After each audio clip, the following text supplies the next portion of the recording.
Bonsoir à toutes et tous, chers étudiants et chères étudiantes, chers collègues, chère Françoise Amélino, chère Lydie qui est ce soir à distance et qui va donc participer en distanciel à cette soirée. Merci Lydie d'avoir malgré tout accepté de vous prêter au jeu.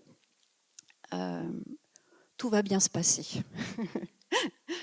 Alors, cette troisième soirée en quête de sens va être dédiée cette fois-ci à deux intervenantes. Donc, Lydie Lescarmontier, qui vous sera présentée, et Françoise Amélino. Lydie Lescarmontier, je l'ai rencontrée il y a quelques années, dans des conditions où j'avais un projet avec des collègues du Muséum d'histoire naturelle, la station de Concarneau, l'IPEV, et un projet de partir en Antarctique à Dumont-d'Urville. Et donc, c'est à cette occasion que on avait fait connaissance. Ça fait maintenant quelques années. Elle a ensuite parcouru différents projets. Elle a travaillé à l'OCE. Et pour l'anecdote, j'étais ce matin en réunion avec l'OCE pour un autre projet Climasco, qui va aussi aborder des thématiques que vous connaissez bien, les étudiants du CPES. Et donc, c'est avec vraiment grand plaisir quand j'ai appris qu'elle avait accepté de participer ce soir.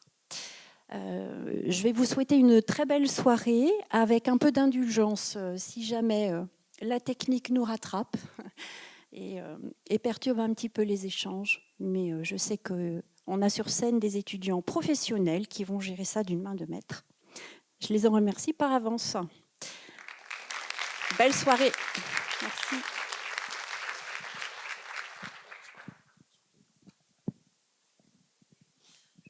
Je parte avec le micro. Merci.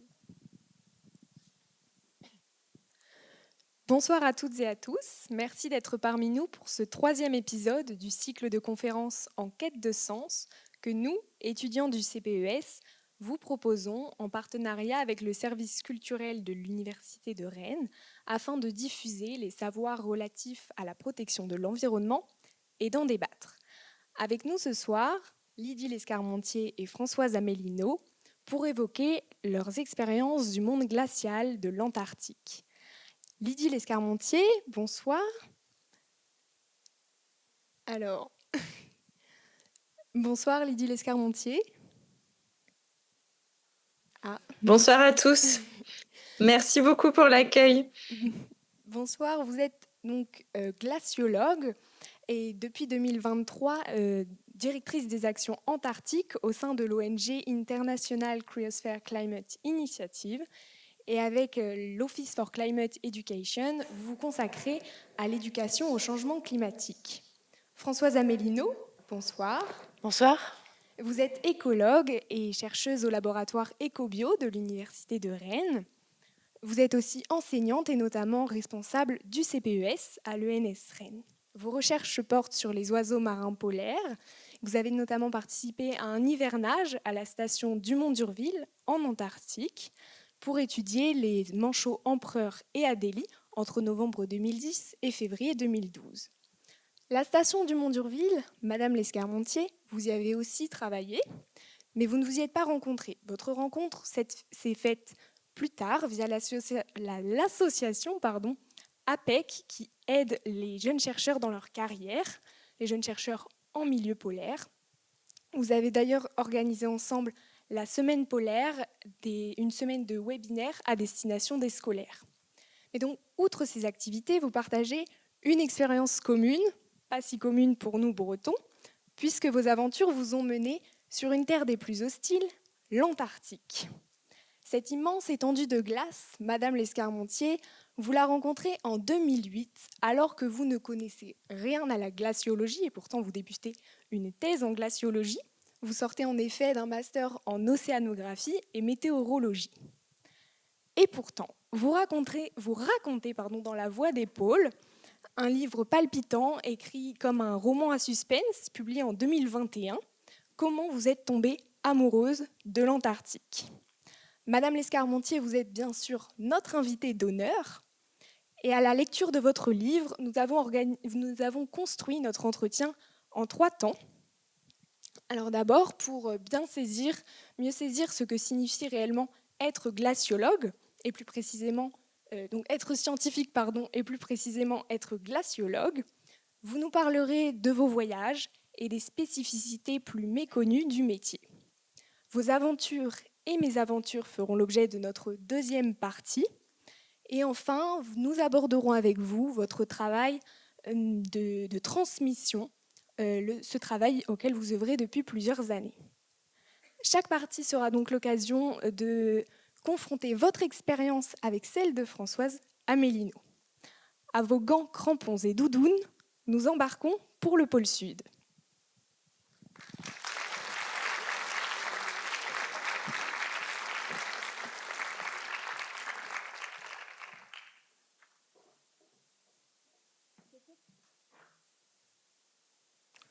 C'était comme le premier matin du monde. Du blanc, rien que du blanc, à l'infini. Un blanc rendu plus blanc encore par les sombres zébrures que dessinait une fine marbrure bleutée.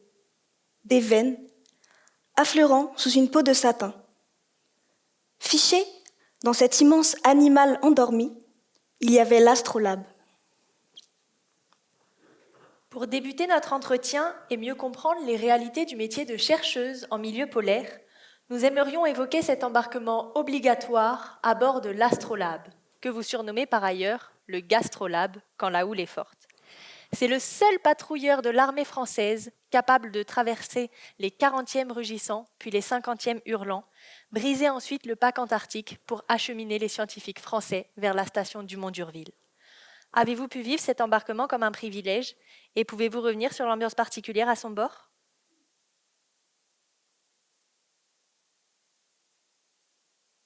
Alors, bonsoir à tous. Oui, l'Astrolabe, c'est une vraie aventure, hein. C'est vrai que c'est un privilège, notamment parce que c'est quelque chose que j'explique dans le livre. Moi, c'est quelque chose que j'avais pas du tout anticipé. Partir en Antarctique, je pense qu'à cette époque-là, je pouvais pas rêver en fait assez grand pour m'imaginer moi, une petite étudiante de 23 ans. Partir sur ce continent. Et c'est vraiment mon directeur de thèse qui m'a fait confiance et qui m'a dit non, tu peux le faire, tu peux y aller. Et en fait, 15 jours après avoir entamé ma thèse, commencé ma thèse sur le glacier Mertz, je me suis retrouvée sur ce bateau. Et donc, j'ai pas du tout eu le temps en fait d'anticiper l'arrivée en Antarctique, d'anticiper cette vie sur les bateaux, etc. On m'a vraiment lancée dans cette aventure-là. Donc j'ai pas eu cette préparation et je me suis retrouvée dans ce monde et je me suis dit mais en fait je suis pas prête pour ça. C'est extraordinaire mais en même temps c'est trop grand pour moi. Donc j'ai vraiment eu cette sensation d'être projetée dans l'aventure et un peu ce syndrome de l'imposteur qu'on a souvent et que j'ai eu pendant très longtemps, de me dire je suis pas à ma place ou je l'ai pas assez mérité. Alors que finalement, moi, j'étais vraiment confrontée aussi à des jeunes, à des volontaires qui étaient sur ce bateau, comme Françoise, et qui pour certains, en fait, avaient postulé pendant des années, avaient préparé vraiment leur carrière, avaient fait des stages hyper particuliers, spécifiques pour être sûrs de pouvoir partir en Antarctique, qui avaient ce rêve depuis qu'ils étaient tout petits. Finalement, moi, c'était vraiment une opportunité et du jour au lendemain, je me suis retrouvée dans cet environnement complètement incroyable. Donc non, pas de préparation et vraiment le sentiment d'être dans un rêve trop grand pour moi, quoi. C'est en compagnie de votre directeur de thèse, Benoît Legrézy, que vous embarquez pour la première fois sur l'Astrolabe pour étudier le glacier Mertz. Vous y partez ensemble pour enregistrer la vie de ce glacier et pour assister à son vélage qui n'a lieu que tous les 70 ans, la chance du siècle. Pouvez-vous revenir sur cette rencontre avec Benoît qui a été pour vous l'une des chances de votre vie, notamment sur les précieux outils qu'il vous a appris à construire sur le toit du Légos de Toulouse ? Alors, je vous laisse un petit peu l'image de Benoît. Et puis, à droite, en fait, vous avez le glacier que j'étudiais, donc à la fois en stage de Master 2, et puis ensuite, tout au long de ma thèse, qui est le glacier Mertz. Alors, je parlais du syndrome de l'imposteur, et c'est vrai que ça a été vraiment ce sentiment-là dès les premiers instants, parce que en fait, moi, j'ai postulé pour faire un stage au LEGOS, ce laboratoire d'études en géophysique et océanographie spatiale, parce qu'un copain m'avait parlé de ce stage d'analyse de données GPS en Antarctique. Et finalement, j'étais assez loin en fait dans les candidatures. J'avais même dépassé, je crois, la date limite de candidature. Et je me dis, c'est intéressant. Moi, j'aimerais bien travailler sur sur un glacier en Antarctique. Ça me faisait un petit peu rêver. Et en fait, je me présente au laboratoire pour postuler à ce stage. Et en fait, je m'aperçois que Benoît, qui est présent ici, n'est pas dans le labo parce qu'en fait, il est lui-même en Antarctique et il est en train de collecter des données sur le fameux glacier Mertz. Et donc, face à moi, en fait, j'ai la directrice de l'équipe, Frédéric Rémy, qui me dit, en fait, je ne sais pas s'il a trouvé une candidate. Et en fait, le problème aussi, c'est il ne reçoit que des mails en texte, mais il a reçu aucun CV, aucune lettre de candidature. Donc, je ne sais pas où il en est. Et du coup, elle lui a écrit le soir même, et puis elle lui a dit, bon, il y a quelqu'un qui est venu, qui veut postuler à ton stage, est-ce que tu veux la prendre? En fait, il y avait eu des dizaines de candidatures avant moi, mais comme j'étais la seule à m'être présentée et qu'il n'avait rien reçu, ils ont décidé de me prendre. Donc voilà, j'étais pas du tout en concurrence dès le départ avec qui que ce soit. J'ai eu cette chance en fait de me présenter. Et puis c'est vrai que Benoît, c'est quelqu'un qui est devenu euh, qui a un caractère très particulier, qui est vraiment l'image en fait des chercheurs tels qu'on peut l'imaginer, un petit peu lunaire, perdu dans ses pensées, toujours à travailler à des horaires complètement décalés, un peu fous. Mais c'est vrai que c'est quelqu'un, je parlais de confiance tout à l'heure, qui en fait m'a donné la confiance. Qui m'a confié en fait ce sujet qui est incroyable sur l'analyse de données collectées sur le glacier Mertz. Donc en fait, ce glacier, pourquoi on s'y intéressait et pourquoi Benoît, bien avant moi, a travaillé dessus, en fait, on s'apercevait depuis les années 2000 qu'il était en train de s'ouvrir, de se casser. Il y avait une fracture qui se formait en travers de ce glacier. Et on savait qu'à un moment donné, ce glacier allait ce qu'on appelle véler un iceberg, c'est-à-dire vraiment se scinder en deux pour former un iceberg qui ensuite allait partir dériver dans l'océan austral. Et ce qu'on voulait, c'était récolter des données qui allaient être complètement inédites, des données GPS, donc de suivi de l'ensemble des étapes en fait qui allaient mener ce glacier à donner un iceberg. Et en fait, c'est le type de données qu'on n'avait jamais eu, qu'on n'avait jamais récolté. Et c'est un événement qui avait lieu tous les 70 ans. Donc, on savait que voilà, ça allait arriver bientôt parce qu'on avait des données historiques et on savait que ça arriverait pas avant un long moment, une fois qu'on aurait ce vélage. Et donc c'était à la fois une aventure un peu humaine parce qu'on était deux. C'était Benoît et moi à travailler sur ce sujet-là. Donc au quotidien devant l'ordinateur, c'est Benoît qui m'assistait, qui m'a tout appris en glaciologie parce que j'avais pas de formation sur ce sujet-là. Moi j'avais fait de la météo et de l'océanographie. Et puis ensuite, en termes de logistique aussi, c'était tester en fait l'ensemble des instruments qu'on allait emmener en Antarctique, s'assurer que ça fonctionnait bien, que voilà tout était ok parce que finalement on n'avait que 3 jours de terrain pour installer nos GPS et récolter nos données. Et donc on savait que si ça fonctionnait pas, si on arrivait sur place, on installait des instruments qui ne marchaient pas, il fallait qu'on attende une année entière pour pouvoir retourner sur le terrain, travailler dessus et les modifier. Donc on avait voilà, c'était vraiment un vrai défi en fait pour nous par cette logistique qui était très difficile. Mais c'est vrai qu'aujourd'hui, quand je repense à cette époque-là, voilà, encore une fois, moi, je connaissais pas les bateaux, je connaissais pas le travail sur le terrain. Je me rappelle que ces GPS, il fallait les préparer l'été, et c'était souvent un moment où Benoît, lui, partait en vacances, donc il me confiait ses GPS qu'on montait sur le toit du Lagos et qu'on testait. Et je me retrouvais avec un tournevis à acheter des outils au magasin du coin sans savoir vraiment ce que je faisais, quoi, avec tout à apprendre. Mais c'était une responsabilité incroyable. Et puis du coup, c'était des moments très forts qui m'ont vraiment servi ensuite pendant toute ma carrière.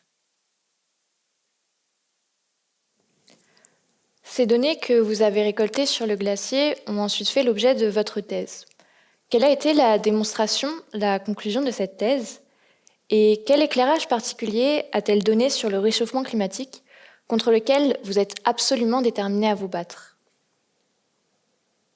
Alors, je vous mets une petite image en fait de ces récepteurs GPS. Donc, c'était des pyramides assez simples en bois avec un jeu de batteries et puis un GPS qui était situé sous la valise là que Benoît est en train d'ouvrir.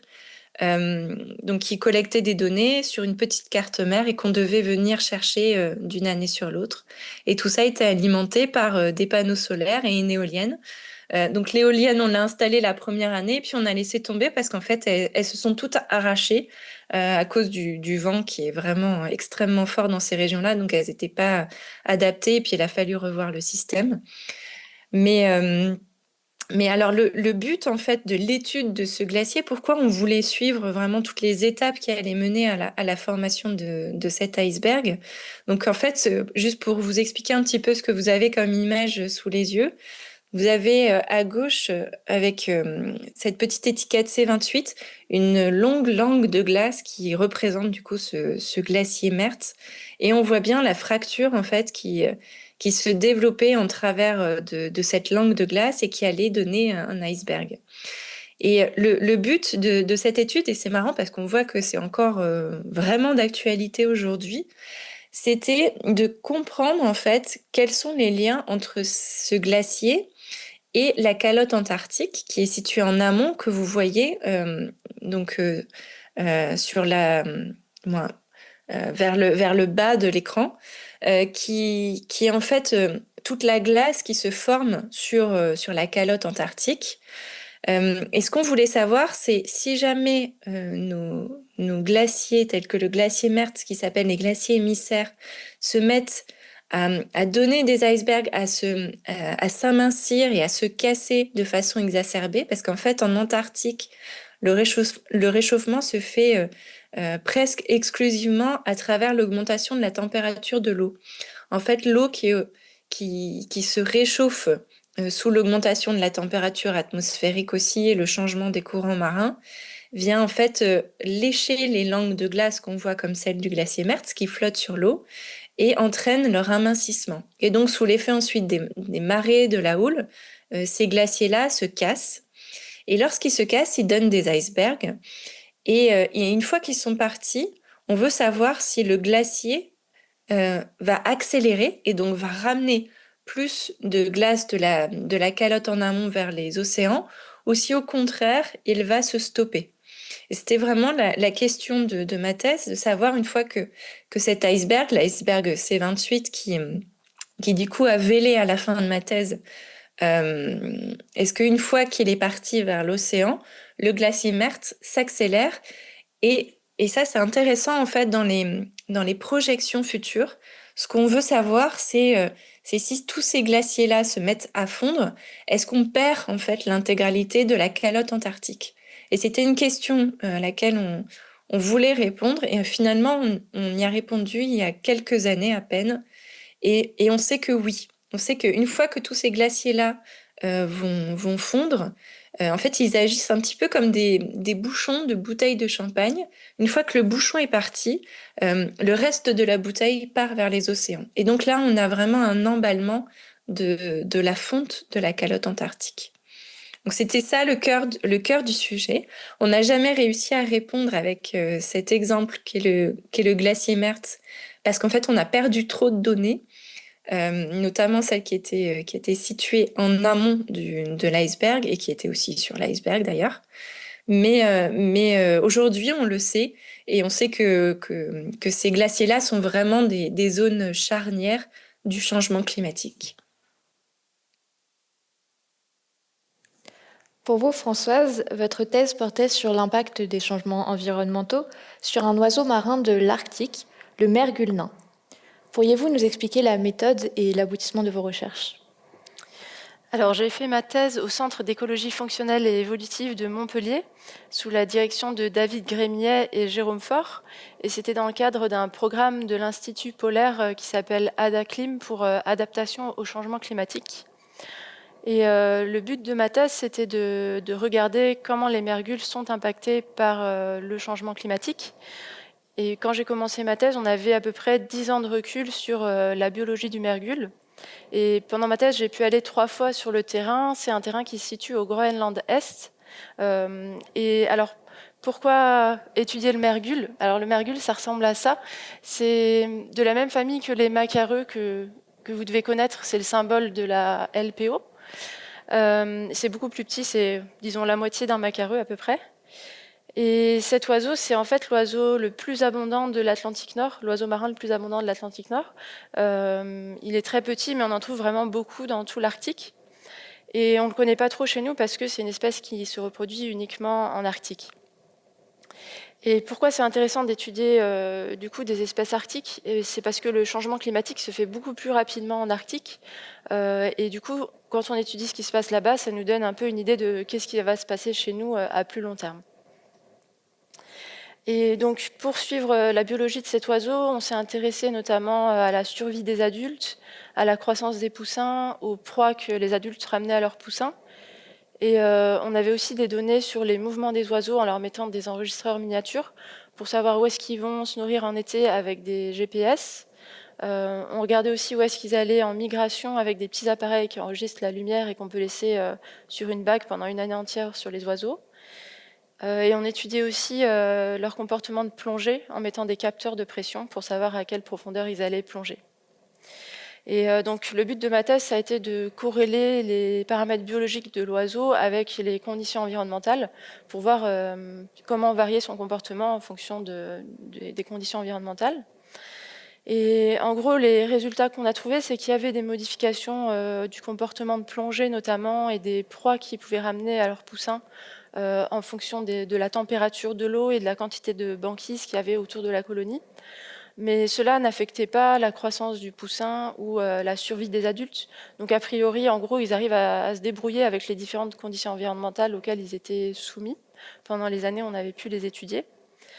Il y avait quand même une chose qui ressortait, et c'est quelque chose qui a été montré plutôt après ma thèse dans d'autres études, mais en fait, ils sont impactés par l'augmentation des tempêtes. Autant en hiver pour leur survie hivernale que pendant l'été. En fait, quand il y a trop de vent, ils n'arrivent plus à revenir à leur colonie, par exemple, en été, ou alors ça peut impacter leur survie en hiver, soit parce qu'ils ne peuvent plus se nourrir, soit parce qu'il y a des trop mauvaises conditions. Donc c'est vraiment ça qu'on a identifié comme chose qui pouvait impacter les mergules. Lydie, vous présentez l'Antarctique comme le 6e continent dédié à la science. Reste-t-il à vos yeux le sanctuaire, un pôle fédérateur international pour tous les chercheurs du monde ? Quelle place prend la coopération internationale dans votre travail ? Avez-vous le sentiment d'un enrichissement mutuel des projets de recherche au niveau international ?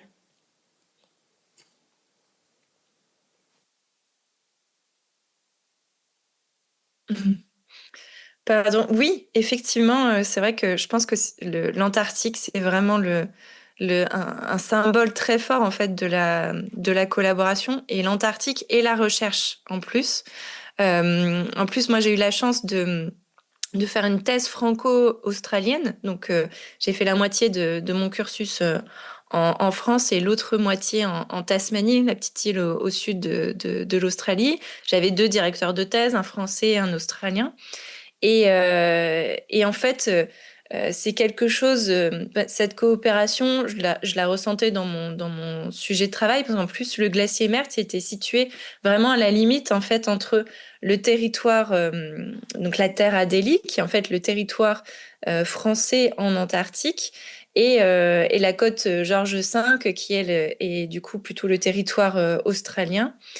Euh, et à la fois dans le travail, dans les méthodes de travail, il y avait vraiment un mélange des deux. Je me rappelle que moi, j'adorais en fait ces réunions où on pouvait réunir tout le monde, donc les équipes australiennes et les équipes françaises, et on essayait de comprendre ensemble les enjeux, où on essayait d'avancer ensemble sur une question, et c'était des moments où on avançait très vite en fait, parce que chacun a des cultures, des idées différentes, des expériences différentes qui s'enrichissent. Et puis en plus, voilà, quand on est en Antarctique, on est quand même ouais, c'est un continent qui n'appartient à personne, qui est complètement dédié à la science. Euh, et du coup, dans chaque station, on a un mélange de nationalités. Peut-être qu'on le voit un tout petit peu moins à Dumont-d'Urville, et encore, il y a plein par exemple, de chercheurs australiens qui sont accueillis là-bas. Mais je me rappelle m'être retrouvée sur une station australienne, donc plus tard après ma thèse, un postdoc, où il y avait des Chinois, il y avait des Allemands, il y avait des Français, il y avait des Australiens. Et on a vraiment, voilà, ce mélange de culture et puis de façon de faire qui est hyper intéressant. Donc, il y a ce côté vraiment recherche, et puis il y a aussi ce côté logistique. Donc, comment on travaille en Antarctique avec des façons de faire qui sont complètement différentes.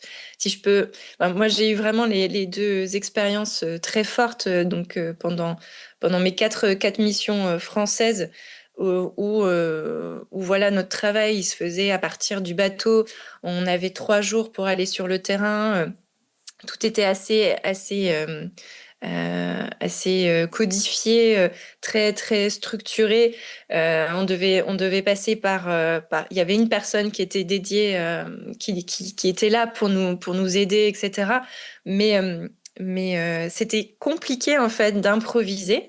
Notamment parce qu'on n'avait pas beaucoup de temps, parce que les ressources sont peut-être un petit peu plus limitées forcément. Et le côté australien où pour installer quasiment les mêmes instruments, là on m'envoyait sur une station, j'avais 4 mois pour travailler. J'avais des petits avions, j'avais des étudiants qui venaient avec moi. On avait plusieurs hélicoptères et tout. Donc là, on voit tout de suite que c'était des façons de faire complètement différentes. C'est pareil pour partir en Antarctique avec l'Institut polaire français. Donc on n'a pas vraiment de préparation. Finalement, on essaye de se débrouiller entre nous sur le bateau en général. Par exemple, s'il y a des gens qui font de l'escalade ou qui font beaucoup de montagnes, ou s'il y a des guides, ils vont nous expliquer un petit peu les nœuds de base. Moi, je sais que, par exemple, Benoît, dont je vous parlais tout à l'heure, avant qu'on parte en Antarctique, il m'a dit, on part un week-end ensemble dans les Pyrénées, et il va falloir qu'on remonte des glaciers ensemble, qu'on remonte des crevasses, que tu saches en fait vraiment te débrouiller si jamais on a un pépin sur le glacier Mertz. Mais c'était sa propre initiative. Quand j'ai travaillé au contraire avec les Australiens, avant même de sortir de la station, il fallait qu'on fasse un stage de survie. Donc on a passé 3 jours dehors avec un sac à dos, tout notre matériel de survie, de la nourriture, tout ce qu'on devait emmener avec nous en permanence quand on travaillait à l'extérieur. Et donc on est parti avec un guide qui nous a dit, bon bah là on va se promener partout, on va aller sur la banquise, on va aller sur des glaciers, on va aller sur la calotte. Et il faut que vous puissiez remonter des crevasses, vous puissiez vous débrouiller. Et ça, c'était le cas pour moi qui travaillais sur un glacier, mais c'était aussi le cas pour, par exemple, un peintre qui était là en tant qu'artiste à résidence, et considérait que chaque personne qui travaillait en Antarctique devait avoir cette formation pour pouvoir s'en sortir. Donc on voit que même si on travaille tous au même endroit, et qu'on a des sujets de recherche des fois qui sont similaires, on a des façons de faire quand même culturellement qui sont complètement différentes. Après, cette coopération, elle est très forte en Antarctique. Au laboratoire, elle est peut-être des fois un peu plus compliquée. Peut-être qu'on en reparlera un petit peu après, mais c'est vrai que la recherche, malheureusement, elle est de plus en plus soumise au budget aussi. Et en fait, des équipes qui manquent de budget, c'est aussi des équipes qui sont davantage en compétition. Et c'est vrai que on a pu aussi voir, moi j'ai vu des équipes qui par exemple allaient récupérer exactement les mêmes données aux mêmes endroits, mais qui n'allaient pas forcément les partager parce que c'était des chercheurs qui travaillaient pas ensemble, parce qu'ils étaient en compétition sur les budgets à récupérer. Donc voilà, l'Antarctique c'est quand même un endroit merveilleux de coopération. S'il y a un bateau qui a un problème, tout le monde vient le chercher. Il y a quand même ce côté assez incroyable, symbolique. Mais malheureusement, dans la recherche, je trouve qu'il y a de plus en plus, en fait, cette compétition qui est liée au manque de moyens. Et vous, Françoise? Je voulais partager une expérience de l'Arctique cette fois. Il y a une petite différence entre l'Arctique et une base, entre l'Antarctique et une base où je suis allée en Arctique. En Antarctique, c'est souvent une base qui est gérée par un pays, à quelques exceptions près, comme la base franco-italienne de Concordia, qui est gérée à la fois par l'Institut polaire français et l'Institut polaire italien. Mais en Arctique, sur l'archipel du Svalbard, qui se situe entre le pôle Nord et le nord de la Norvège, il y a un village qui est entièrement dédié à la science, qui s'appelle Ny-Ålesund. Et c'est un village où autrefois il y avait une mine. Enfin, ce village était là parce qu'il y avait une exploitation d'une mine. Et quand ça s'est arrêté dans les années 60, ils ont décidé de dédier ce village à la science et de l'ouvrir à plein de nationalités différentes. Donc aujourd'hui, on retrouve des instituts d'une dizaine de pays différents dans le même village. Et il y a la mise en commun de certaines facilités comme la cantine notamment, ou des laboratoires. Et ça fait que les chercheurs de plein de nationalités vont se croiser et c'est vraiment un catalyseur de collaboration en Arctique. Parce que tout le monde travaille au même endroit et à l'occasion du coup de se croiser sur le terrain. Donc ça contraste un petit peu avec l'Antarctique où, même si Lydie en a parlé, il y a quand même beaucoup de collaboration aussi, mais c'est peut-être un peu plus compliqué parce que les bases sont très très éloignées les unes des autres et chaque pays gère sa station. Pour entrer dans le deuxième temps de notre entretien qui aborde la manière dont vos aventures et mésaventures vous ont personnellement transformé, voire révélé à vous-même, Circé va nous lire un extrait du chapitre « L'odeur de la glace » de votre ouvrage. Ce premier choc, je ne l'oublierai jamais. Rien ne nous prépare jamais à la première rencontre avec les pôles, à cette immense gifle d'absolu. L'air lui-même, que j'aspirais à plein poumon, avait une saveur inconnue. Fermant les yeux, j'essayais de la définir, comme le nez d'un parfumeur se concentre sur une fragrance.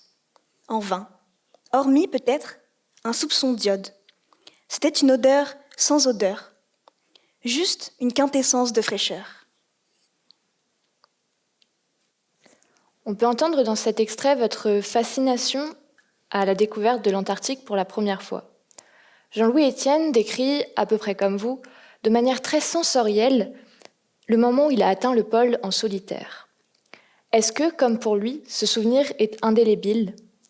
Avec le temps, votre émerveillement reste-t-il le même pour cette contrée dont vous dites que votre amour pour elle est aussi fort que les liens du sang ?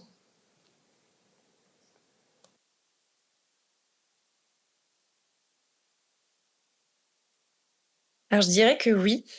Et encore une fois, je pense que c'est...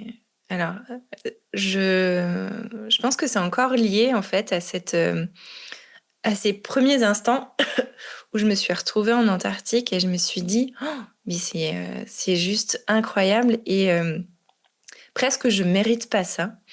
Je pense que j'ai vraiment eu ce sentiment pendant très très longtemps. Et du coup, mon idée, et je me rappelle très bien me placer sur la banquise. Je me rappelle encore avec l'astrolabe à droite, C'était en 2011, on était restés coincés pendant 2 mois sur le bateau et on savait qu'on allait bientôt sortir de là. Et pour moi, même si c'était quand même un peu de stress, c'était, je pense, la plus belle expérience que j'ai eue de ma vie parce qu'on était complètement à la merci de la nature et des éléments. Et en fait, presque, en fait, c'était assez similaire à ce qu'on a pu vivre pendant le Covid, mais sans ce stress, en fait, lié à notre santé, à savoir qu'est-ce qu'il allait se passer ensuite. Mais c'était vraiment un moment hors du temps où je pouvais rien faire. J'étais obligée de complètement lâcher prise et j'étais dans cette nature que j'adorais, à l'endroit où j'avais envie d'être. Euh, et j'avais que ça à faire en fait. C'était vraiment assez philosophique et c'était une véritable méditation finalement de me retrouver coincée à cet endroit-là. Et je me rappelle descendre de la banquise, sur la banquise et me dire, il faut que tu fermes les yeux, il faut que tu bloques ce moment à jamais dans ta tête, te dire, ça tu l'as vécu, tu as été là à ce moment-là et qu'importe ce qui se passe dans ta vie, il faut que tu aies de la gratitude en fait pour ce moment-là. Parce que ce que tu vis, c'est complètement incroyable. Il y a plein de gens qui le vivront pas. Et ça, faut que ce soit présent pour le reste de ta vie. Et je me rappelle de cet instant et je vous en parle aujourd'hui parce que j'ai fait cet exercice-là de me dire, voilà, ça c'est beau, faut que tu le gardes pour toi. C'est un vrai cadeau. Et je pense que c'est aussi là où est né mon engagement pour les régions polaires parce que je me suis sentie redevable d'une certaine manière d'avoir vécu cette expérience parce que même si j'y étais en tant que scientifique, de façon très rationnelle, moi je suis partie là-bas pour collecter des données, pour ma thèse, etc. En fait, ce qui est resté dans le temps, c'est plutôt c'est l'aventure humaine, c'est d'avoir développé peut-être plus d'humilité face à la nature et me dire qu'en fait, il y a encore des endroits dans le monde où on n'a pas la main en fait sur cet endroit-là. Et c'est cet endroit qui décide pour nous. Donc c'est vraiment un mélange de plein de choses, de cette aventure humaine, de gens incroyables comme Françoise que j'ai pas croisée, euh, mais mais de gens qui ont des parcours fous, qui sont extrêmement mobilisés pour ces endroits-là, qui, qui sont des fois aussi un peu loufoques. On trouve plein de gens qui sont incroyables dans ces régions polaires-là. Donc l'aventure humaine et puis aussi l'aventure face à la nature. Moi, j'ai jamais eu de contact aussi proche aussi avec les animaux qu'en Antarctique. Et ça a complètement aussi changé ma façon de vivre dans notre monde aujourd'hui. Moi, c'est la première fois où j'ai pris une paire de jumelles. Et puis en fait, les paires de jumelles, je les ai, elles sont présentes avec moi au quotidien. Et si j'ai un truc à voir, bah, je les sors. C'est vraiment, voilà, ça a été un bouleversement pour moi de me retrouver vraiment plongée dans cette nature-là et d'être obligée en fait de lâcher, d'être complètement ouais, emprisonnée, mais dans le bon sens du terme. Et vous, Françoise, avez-vous vécu une expérience semblable lors de votre découverte de l'Antarctique ? Alors, mon expérience sensorielle par rapport à ce qui a été décrit en introduction, je dirais que c'était plutôt totalement l'inverse. La première chose qui m'a surprise quand je suis arrivée en Antarctique, c'était en fait que ça sentait très mauvais parce que j'arrivais au milieu d'une colonie de manchots Adélie. La station du Mont d'Urville, elle est vraiment en plein milieu d'une colonie de manchots. Il y en a sous les bâtiments, entre les bâtiments, partout. Et je m'attendais pas à ça. Enfin, donc c'est ça qui m'a surprise vraiment quand je suis arrivée, c'est que ça sentait super mauvais. Heureusement, on oublie ça assez rapidement. Après, on s'en rend plus compte. Et peut-être aussi pour remettre ça dans le contexte, c'est que mon voyage pour aller en Antarctique, il était assez particulier. J'ai pas pris l'Astrolabe, contrairement à la grande majorité des gens. J'ai fait partie d'une petite poignée de privilégiés qui sont allés là-bas en avion. Donc j'ai aussi battu des records pour rejoindre du Mont d'Urville depuis la France. J'ai mis un peu moins de 4 jours.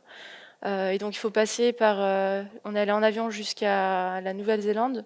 Ensuite, on a pris un autre avion de la Nouvelle-Zélande à la base américaine. Donc là, on a embarqué dans un Airbus classique et on a atterri sur la banquise.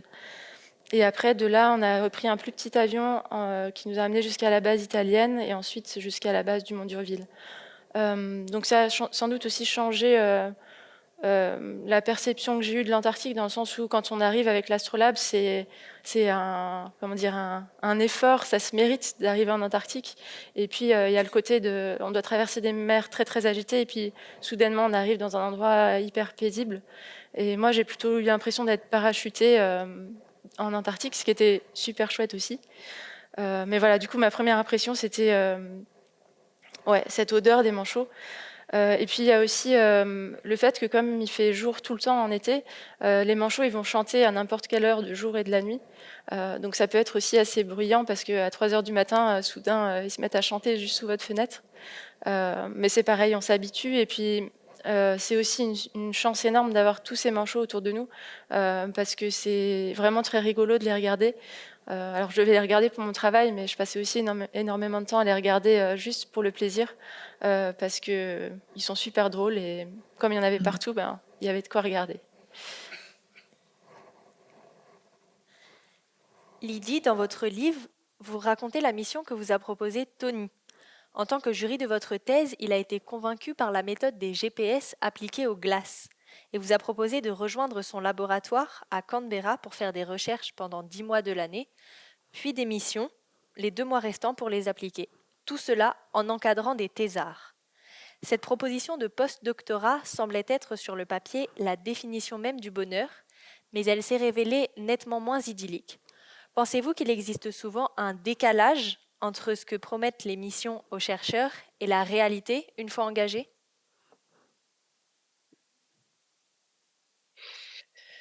Alors oui, c'est vrai que sur le papier, c'était assez incroyable, notamment parce que je le mentionnais tout à l'heure, mais c'est vrai que les Australiens, ils ont un budget, je crois, qui est 6 fois supérieur à celui des Français pour les missions en Antarctique.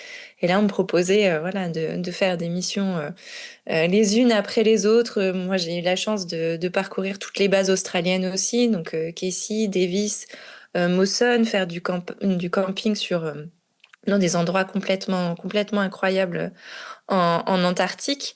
Et c'est vrai que c'était le sujet de postdoc rêvé. Après, effectivement, en fait, je pense qu'il faut vraiment se rendre compte aussi que c'est un petit peu la vitrine, ces images polaires qu'on vous projette, mais c'est pas vraiment la réalité du quotidien des chercheurs.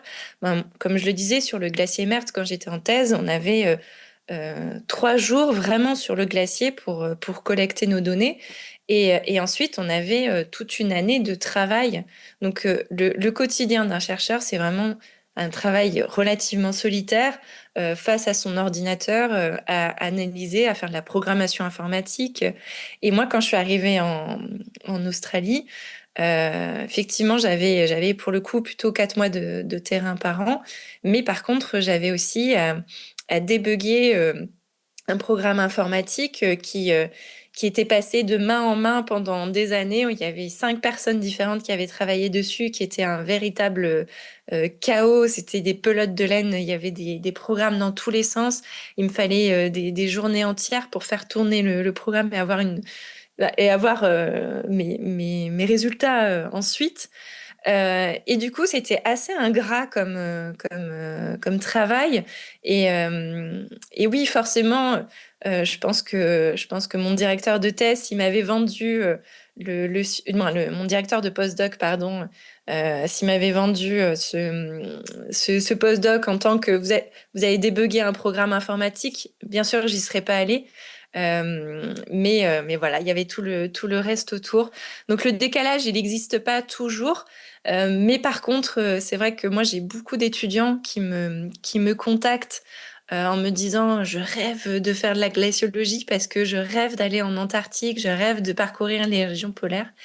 Et je leur dis, mais il faut vraiment aussi aimer le travail de recherche qui est, moi j'ai adoré ces années-là, mais qui demande énormément de patience, de curiosité, d'acharnement, parce que des fois, moi je sais que pour publier mon premier article, il m'a fallu faire tourner des modèles pendant 2 ans avant d'avoir un vrai résultat que je pouvais utiliser.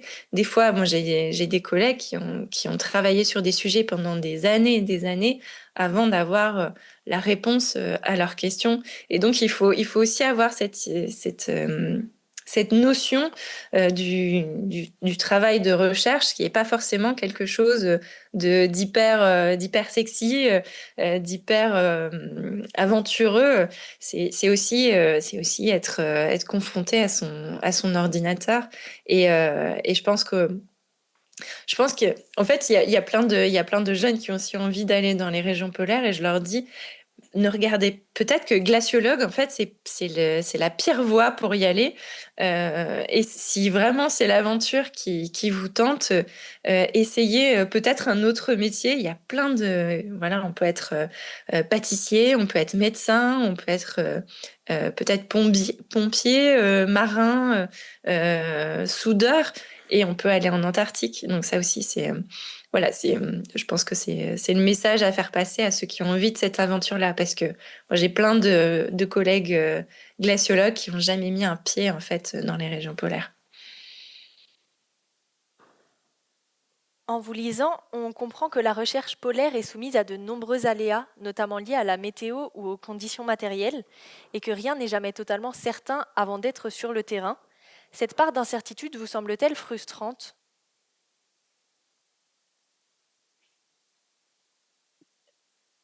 Alors effectivement, oui, mais en fait, je pense qu'elle a été très frustrante pour moi la toute première année où je suis partie sur le terrain, puisqu'en fait c'est une année où donc on est parti avec l'Astrolabe et en fait une des hélices du bateau a cassé au bout de 24 heures dans la banquise.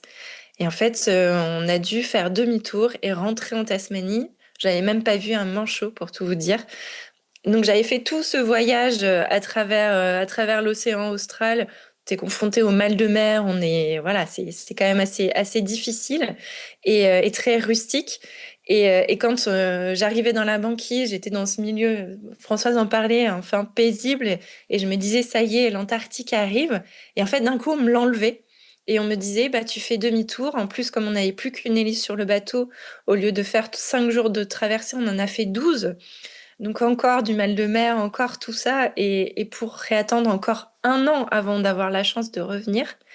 Et ça a été très dur. Et aussi parce que j'ai jamais été confrontée à cette frustration en fait dans ma vie de tous les jours. Pour moi, on allait en Antarctique, on allait y arriver, on allait avoir nos données et ça devait fonctionner. Et en fait, ça a quand même été un énorme apprentissage. Et c'est quelque chose sur lequel m'a aidé Benoît, parce que lui, il a été énormément confronté à ça. C'est de se dire, là, on n'est pas, j'en parlais tout à l'heure, il faut être humble en fait face aux éléments. C'est pas nous qui décidons, c'est l'Antarctique, ça se mérite. Et un endroit comme ça, s'il a décidé que c'était pas le moment, bah c'est pas le moment, et il faut lâcher prise. Et cette leçon-là, bah, je l'utilise au quotidien sur plein de choses. Et c'est vrai que ça permet en fait de bien vivre des situations qui sont difficiles parce qu'on sait qu'on peut rien faire et il faut l'accepter. Outre l'effet qu'ils ont pu avoir sur votre recherche et votre métier, ces aléas ont aussi impacté votre vie quotidienne, notamment à bord du bateau. Vous nous en faites part dans cet extrait que Fantine va nous lire. Finalement, c'est peut-être ça l'aventure. Une leçon de modestie imposée par les éléments. Quand le plus anodin, le plus quotidien de nos faits et gestes, manger, digérer, dormir, se laver, se déplacer, cesse d'être naturel pour se muer en exploit. Quelles transformations les expéditions auxquelles vous avez participé ont pu opérer sur vous, sur votre perception du monde, quand chaque geste du quotidien devient un défi à relever? Considérez-vous que cela vous a permis de réapprendre à porter attention aux actes du quotidien? Oui, ben, je pense qu'en fait, sur les bateaux, on a un petit peu la même sensation que quand on part camper ou quand on part randonner. C'est que du coup, on se recentre sur l'essentiel. Et moi, c'est une expérience que j'ai adorée et mais voilà, que j'avais l'habitude, en tout cas, de vivre parce que mes parents vivaient comme ça, vivaient les vacances comme ça. Mais effectivement, ça permet d'effacer en fait tout ce qui est parasitaire et se reconcentrer sur ce qui est important. Donc là, il y avait forcément notre travail en Antarctique, mais il y avait aussi en fait l'humain, tous les gens qui avaient autour de nous. Après, je pense qu'aujourd'hui, cette expérience-là, elle serait encore plus forte parce qu'à l'époque, faut savoir que si on voulait communiquer en fait avec notre famille, donner des nouvelles, etc., on avait un ordinateur à bord avec une adresse email qui nous permettait d'envoyer un message rapide. Et dans l'objet en fait de l'email, il fallait que la personne dise à qui était destiné en fait l'email. Donc tout ça pour vous dire qu'en fait les emails on les utilisait quasiment pas. C'était vraiment juste pour écrire rapidement à notre famille une fois par semaine, dire tout va bien, je suis toujours sur l'Astrolabe, on arrive dans quelques jours, etc., etc. Mais sinon, on n'avait pas d'ouverture sur le reste du monde. Donc, on est vraiment concentré en fait sur ce qu'on vit à ce moment-là. Et en fait, c'est finalement ces petits moments, le fait que j'ai eu du temps aussi sur place et je l'ai revécu ensuite avec les expéditions australiennes qui ont peut-être fait naître aussi ce livre que j'ai écrit parce que j'avais le temps de détailler ce journal de bord parce que c'était le seul moment aussi dans ma vie où voilà, je laissais tout le reste de côté et je me concentrais sur cette expérience-là et je la vivais à fond avec les gens qui avaient autour de moi. Et je pense que c'est aussi pour ça, et je pense que c'est encore plus fort pour Françoise qui a vécu un hivernage, qu'on développe aussi des liens très très forts en fait avec les gens qui vivent la même expérience que nous à ce moment-là. Il y a forcément la nature, l'endroit, l'aventure, mais aussi le fait qu'on est vraiment centré sur ce moment-là. Et du coup, on a des conversations complètement incroyables avec les gens qui y a autour de nous. On va vraiment dans le cœur des choses.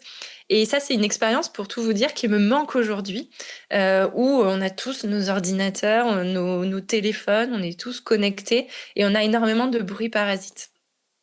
Et ça, il faut partir sur un bateau, il faut partir en montagne, couper le réseau pour le vivre, en fait. Qu'en est-il pour vous, Françoise? Eh ben, je suis complètement d'accord avec ce que Lydie vient de dire. Et je voulais vous parler des dernières missions que j'ai faites avec l'Institut polaire norvégien cette fois, sur une île du Svalbard qui s'appelle Bjørnøya, l'île aux ours en français. J'ai fait 4 missions sur cette île et les 4 fois, j'ai passé en gros 1 mois dans une cabane à côté d'une colonie de mergules avec un collègue qui s'appelle Niels. Et pour moi, c'est vraiment le luxe de ne pas avoir Internet pendant 1 mois. Pour communiquer, on a un téléphone satellite, donc ça permet, comme Lydie l'a expliqué, d'envoyer des messages, mais c'est une boîte mail partagée, donc c'est pas très intime. On peut aussi envoyer des textos ou appeler, donc on n'est pas complètement coupé du monde non plus. Et à Bjørnøya, donc j'ai passé 1 mois à chaque fois avec Niels dans cette cabane, et il y a une autre cabane qui est plus grande avec des collègues à 1 heure de marche. Et toutes les semaines, on avait l'habitude d'aller dîner un soir avec nos collègues. Et c'est aussi accessoirement un endroit où il y avait une douche, donc on en profitait pour prendre une douche. Et j'aimais beaucoup ces moments-là parce que justement, c'était un peu comme un dîner de famille. 1 fois par semaine, on se racontait tout ce qu'on avait fait pendant la semaine, on échangeait ensemble. Et la dernière année où je suis allée là-bas, il y avait une antenne Starlink qui a été installée dans cette cabane plus grande. Donc Starlink, c'est avoir Internet via les satellites avec le système d'Elon Musk. Et ça a complètement changé l'expérience que j'avais. En fait, quand on allait une fois par semaine à cette autre cabane, déjà, moi, j'avais la pression de, du coup, envoyer des messages, des photos, regarder mes messages de ma boîte mail, de l'université ou de personnel, mais à laquelle j'avais pas accès dans l'autre cabane. Peut-être faire des appels vidéo pour montrer comment c'était autour de moi. Et les dîners, c'était sympa, mais après le dîner, alors qu'avant on aurait prolongé la discussion, là chacun repartait sur son téléphone et sa tablette. Et ça m'a vraiment attristée de perdre du coup ce luxe de ne pas être confronté à Internet. Alors on n'avait quand même pas Internet pendant toute la semaine, sauf ce soir-là, mais ça a changé quelque chose et je regrette. Je trouve que c'est de plus en plus difficile d'avoir ce luxe de ne pas être connecté à Internet. Merci beaucoup. Nous entrons maintenant dans la dernière partie de notre entretien pour aborder la question de la transmission, qui est une part importante de la vie du chercheur. Erin va nous lire un passage de votre livre dans lequel vous décrivez ces chercheurs si passionnés que leur vie entière se résume à leur objet d'étude. Devenir comme eux, solitaire, sans attache, tout entière vouée à une passion qui ne se partage pas. Je n'étais pas sûre d'en avoir la force, ni l'envie. Je n'avais qu'une certitude, le pôle demeurerait le pivot de ma vie. Vous décidez donc de vous consacrer à la transmission, car pour vous, il existe un éternel problème du chercheur, confronté à la nécessité de communiquer quand sa recherche à elle seule requiert toute son énergie. Trouvez-vous que la communication scientifique est particulièrement difficile dans votre domaine ? Et est-il compliqué de rendre accessibles des recherches aussi exigeantes et complexes que celles menées en glaciologie ? Voilà, c'est un vaste sujet, effectivement, et je pense qu'on peut ouvrir 10 tiroirs en même temps. Mais je pense qu'il y a vraiment deux périodes différentes. En tout cas, moi, j'ai vécu 2 périodes très différentes. C'est vrai que moi, quand j'ai commencé ma thèse en glaciologie, c'était en 2008. Ça commence à faire. Et en fait, à cette époque-là, on parlait pas de climat.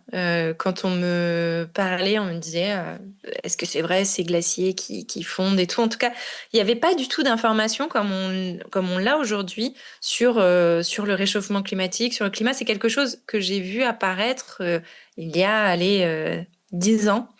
5 ans même, mais ça restait très très nouveau. Et moi, j'ai identifié, en tout cas au cours de ma thèse et ensuite pendant mon postdoc, un vrai décalage en fait entre ce que les chercheurs vivaient.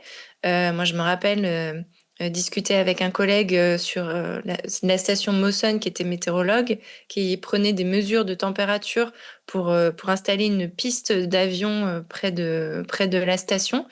Et qui me disait en fait ça se réchauffe trop, on va pas pouvoir installer de piste parce que la glace elle fond trop souvent en fait pendant l'été. Et ça c'était en 2012, 13 même. Et donc ce qu'on savait nous en tant que chercheurs et ce que savait le grand public.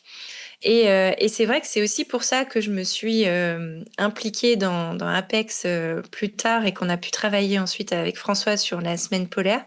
Et je me suis dit, il manque en fait d'information, de communication entre le monde de la recherche et le grand public. Ce pont-là n'existait pas encore et il n'y avait pas vraiment ce métier de vulgarisateur scientifique, si on peut dire. C'était voilà, souvent des jeunes chercheurs dans des associations ou même juste des animateurs scientifiques qui endossaient ce travail-là.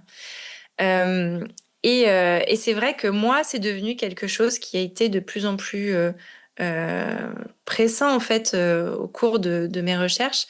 Et où je me suis dit peut-être que moi, je serais plus efficace pas en tant que scientifique, à décoder des programmes que j'avais en face de moi.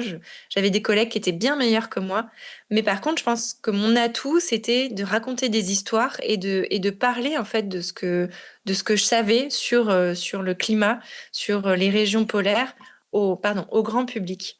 Et donc, c'est comme ça en fait que j'ai changé de métier et que j'en suis venue à ce travail d'éducation au climat. Après, aujourd'hui, effectivement, je pense qu'on demande beaucoup aux chercheurs qui doivent donc faire leurs recherches. Et puis, comme je disais, ça devient extrêmement compétitif parce qu'il y a un manque de budget. Et donc, c'est vraiment les projets, la crème de la crème qui arrive à avoir des financements. Il faut savoir en plus que les projets qui requièrent de la collecte de données dans les régions polaires sont extrêmement chers en fait en termes de logistique. C'est quelque chose qui est très lourd. Donc, on demande aux chercheurs de faire de la recherche, de faire du terrain, de faire de la communication, de faire de la pédagogie, et en plus d'administrer tout ça, d'employer des gens et tout. Et en fait, ça devient extrêmement difficile pour eux de juste trouver du temps pour travailler sur le sujet de recherche. Après, je pense que c'est bien qu'on redonne en fait la parole vraiment aux scientifiques qui font de la science aujourd'hui. On a trop de journalistes ou de personnes, en tout cas, dont c'est pas le métier, qui ont pris cette parole-là pendant trop longtemps et qui ont dit trop de bêtises, malheureusement. Euh, mais, euh, mais, mais je pense que voilà, les chercheurs, en tout cas, ont développé ces compétences-là. C'est beaucoup, mais ils le font de mieux en mieux. Et je pense que c'est très, très important, à la fois en termes de gages. Voilà, là, on est au cœur du sujet parce que c'est un expert qui va nous en parler. Mais aussi parce que je pense que les chercheurs ont besoin d'accompagner l'information scientifique, plus juste de publier leur article, mais aussi presque de le crier au monde et de dire regardez ce qu'on est en train de mesurer, parce que le changement climatique, c'est une réalité et qu'il est urgent en fait d'agir, quoi. Et je pense que voilà, là, ils portent les informations jusqu'au bout.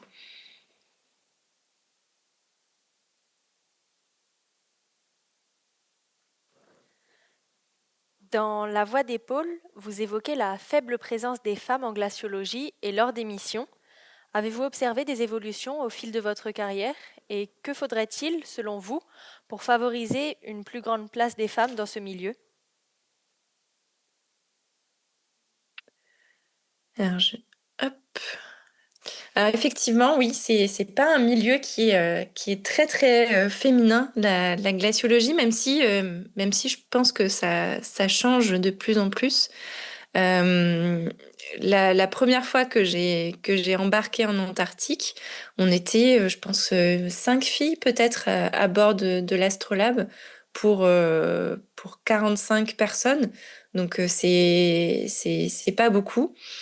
Euh, et je pense qu'il y a vraiment un intérêt, en fait, mais c'est comme dans tous les métiers, à avoir une mixité, parce que voilà, chacun est différent, en fait.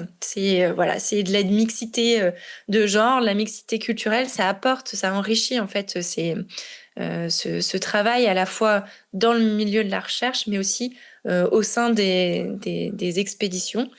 Effectivement, quand on est une femme dans un milieu isolé, je pense que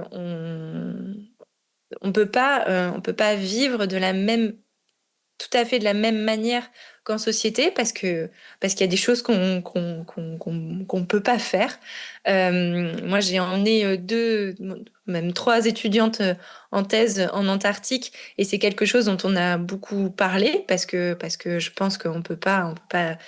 Il faut prendre en compte aussi cet aspect-là. Il faut pas se dire que on est un homme. Non, c'est pas le cas. Mais par contre, je pense que c'est très important que cette mixité, elle existe. Et en tout cas, moi, je l'ai jamais mal vécu en mission. C'est peut-être un peu plus compliqué, effectivement, parce que pour plein de raisons différentes. C'est vrai que moi, en plus, bah, j'ai jamais eu de modèle non plus de femmes de scientifiques qui partaient en mission dans les régions polaires. C'est vrai qu'aujourd'hui, aujourd'hui ça change beaucoup, mais à l'époque, moi j'avais des images de Shackleton, de ces grands héros polaires qui étaient aussi des hommes physiques qui allaient survivre aux conditions difficiles, mais j'avais pas cette image de la jeune de 23 ans qui allait collecter des données en Antarctique. Donc oui, je pense que c'est important, c'est intéressant. Moi, j'ai toujours bien vécu, j'ai toujours été avec des gens qui étaient très respectueux. Et souvent, on me pose la question de me dire, mais est-ce que c'est pas difficile? J'ai jamais subi très peu de harcèlement. En tout cas, ça s'est toujours très bien passé. Donc voilà. Pour moi, c'est positif, mais j'ai trouvé que c'était peut-être plus difficile dans le milieu de la recherche pour le coup. Peut-être que Françoise, elle peut partager aussi son expérience là-dessus. Et je lui laisse la parole. Merci. Je voulais plutôt partager un peu l'histoire des femmes en hivernage, parce que la toute première femme qui a hiverné à Dumont-d'Urville, c'était en 2000. Alors, il y en a beaucoup parmi vous qui étaient pas nés, ça peut vous paraître il y a très longtemps, l'année 2000, mais pour les gens qui étaient nés avant les années 2000, ça paraît être il n'y a pas si longtemps que ça. Et moi, quand j'ai hiverné, on était 5 femmes sur 27 personnes. Et j'ai regardé les chiffres du dernier hivernage et c'était 6 femmes sur 26 personnes. Donc ça n'a encore pas énormément changé. Et on peut se poser la question aussi pourquoi c'est comme ça et pourquoi ça évolue pas finalement. Alors peut-être qu'une réponse, c'est que les métiers qui sont représentés en Antarctique, c'est beaucoup des métiers techniques et des métiers scientifiques. Et c'est quand même 2 corps de métier où il y a déjà moins de femmes représentées en France, dans la vie normale. Donc peut-être que c'est une des choses qui fait qu'en Antarctique, il y en a aussi moins. Et puis, il y a aussi la longueur des missions qui fait que une femme, dès qu'elle a des enfants, ça peut être beaucoup plus compliqué de partir si longtemps. Les campagnes d'été, c'est facilement au moins 2 mois, voire 4 à 5 mois.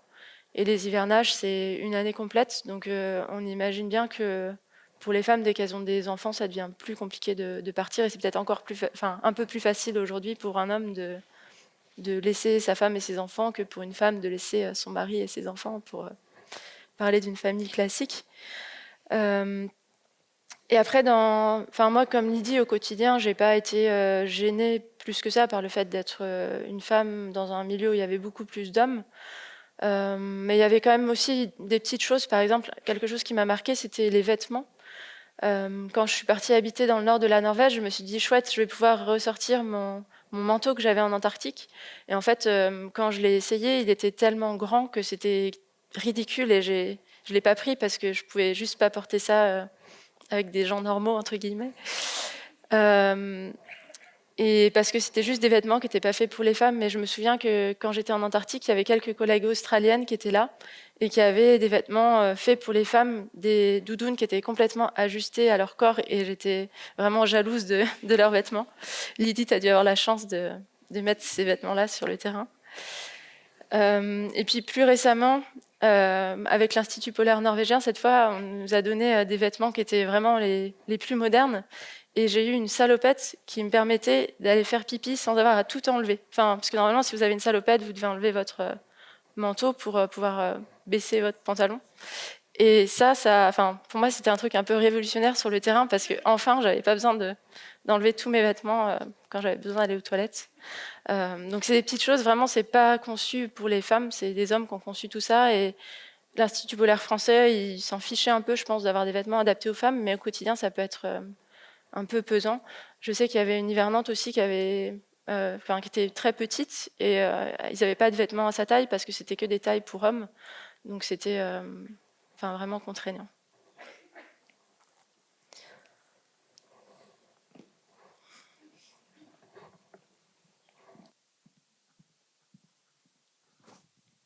Hop là. Bon, merci d'avoir partagé votre expérience, Lydie, Françoise. Nous allons pouvoir poursuivre cet échange pendant encore 30 minutes. 2 micros vont circuler, alors n'hésitez pas à poser vos questions.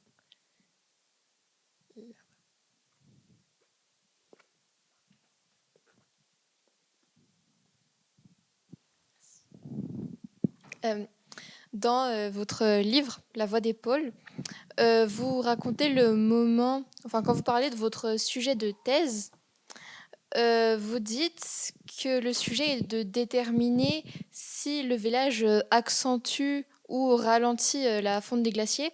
et que vous vous êtes engagé corps et âme et que vous ne voyiez pas comment faire autrement dans un tel projet, mais justement pour un enjeu tellement important qui peut apporter des réponses parfois assez, comment dire, assez compliquées et attristantes. Comment s'engager corps et âme justement et comment ne pas être freiné par la peur de la réponse?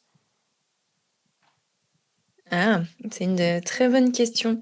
Après, je pense que ça dépend de chaque personne, mais pour moi, en tout cas, c'est plus facile d'avoir accès à l'information que de ne pas savoir.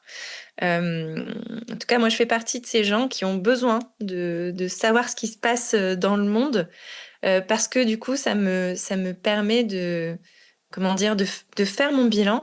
Et après, à partir de ça, je gère finalement mon anxiété à travers l'action. Et je pense que c'est aussi ça qui m'a menée à la communication, à ce que je fais aujourd'hui, parce que j'avais l'impression d'avoir peut-être plus de prise sur ce que je pouvais avoir comme investissement et surtout sur le résultat de mon investissement. C'est vrai que la recherche, c'est difficile à cause de cette échelle de temps qui fait que des fois, on peut travailler des années sur un sujet avant d'avoir la réponse finalement à la question qu'on se pose. Et donc, il faut tenir, tenir, tenir, tenir. Et quand on a un travail un peu plus classique, tel que je fais aujourd'hui, plus sur la communication, l'éducation, euh, j'ai souvent ben voilà, soit des élèves, soit des formateurs en face de moi. Et je vais leur expliquer quelque chose et je vois qu'ils ont compris et je vois qu'ils arrivent à mettre en œuvre ce que j'ai pu leur apprendre. Et du coup, j'ai un retour direct sur mon investissement, mon énergie. Et ça me fait du bien et en fait, ça me permet de gérer mon anxiété à moi.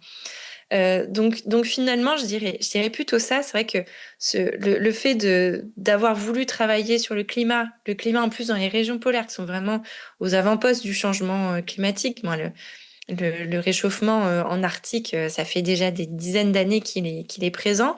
Euh, pour moi, c'était vraiment me dire, j'essaye d'agir à l'endroit où j'ai l'impression qu'on a vraiment besoin de se concentrer en fait.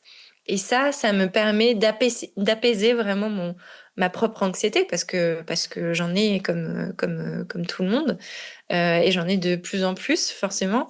Euh, mais voilà, je pense que c'est vraiment ma façon à moi de me dire, j'essaye de faire ce que je peux pour faire, pour participer à ce combat-là, en fait. Mais je pense qu'on est différents, on a nos façons de ressentir les choses, et nos façons surtout de gérer nos émotions, qui sont pas forcément identiques.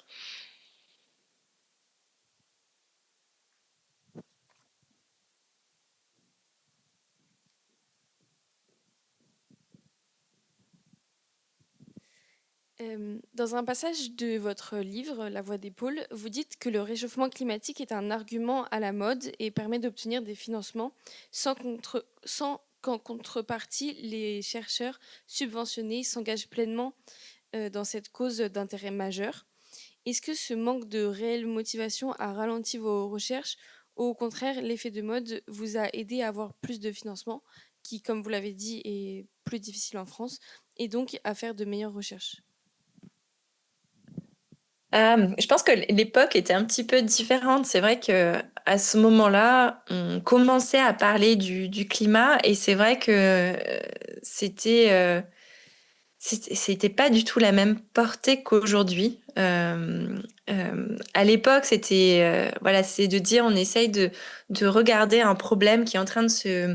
Bon, il y avait quand même une application qui était concrète et qui était d'actualité parce qu'on travaillait sur le climat. Alors je pense que oui, j'ai des collègues qui en ont un petit peu abusé, qui ont essayé parce qu'il y avait des mots-clés. Je me rappelle très bien, soumettre des projets, et il fallait rajouter les mots-clés. Et attendez, on va rajouter climat, comme ça on aura un petit bonus. Alors qu'aujourd'hui, on n'est pas du tout dans la même dynamique. En fait, aujourd'hui, ça devient extrêmement pressant. En fait, je connais pas en fait un sujet de science de la Terre qui ne soit pas en lien avec le climat.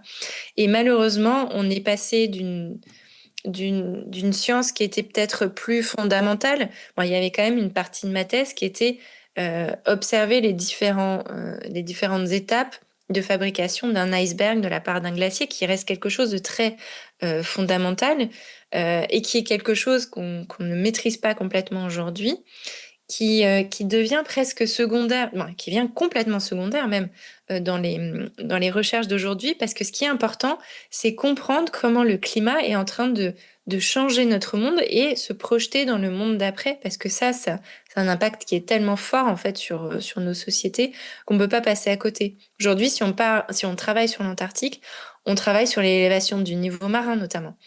Et ça, c'est des sujets qui sont phares, qui sont clés et qui sont incontournables. Et malheureusement, finalement, le climat a un peu accaparé tous ces sujets-là, parce qu'on en a besoin aujourd'hui au quotidien pour comprendre ce qui va se passer dans le futur.